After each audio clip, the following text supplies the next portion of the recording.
Trefnydd, could we have a statement, and I think the Minister for Social Justice is best placed to speak on it, on the very urgent need to make public sexual harassment a specific criminal offence in England and Wales? I referred to it in my recent topical question to the Minister on Women's Safety in Public Places, but since then it's become clear that the roadblock to reform is the Prime Minister himself.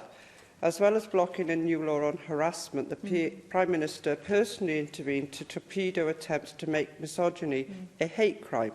It emerged this weekend, however, that Tory peers and MPs plan to defy Johnson and push ahead with attempts to change that law. I know it falls outside this institute's legislative powers, of course, but just as Boris Johnson's dismissal of misogyny and gender-based harassment sends a dangerous public message, the Welsh Government ought to counter that and do what it can to realise change in the law to protect Welsh women and girls. Thank you. I think whilst I've been on my feet, the Minister for Social Justice has issued a written statement on hate crime, but we've been very clear that the current hate crime regime that we have isn't fit for purpose. It fails to deal with misogyny, and I think that's an absolute major demonstration of what is wrong with the regime.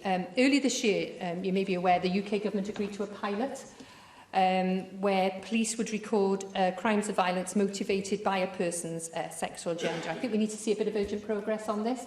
I know the UK Government will be considering the recommendations that come from the Law Commission on this, so I would urge the Law Commission firstly to expedite the report to the UK Government, and then certainly I would expect the UK Government to bring forward some action around the recommendations, and I know the Minister for Social Justice has written to UK ministers several times to highlight this.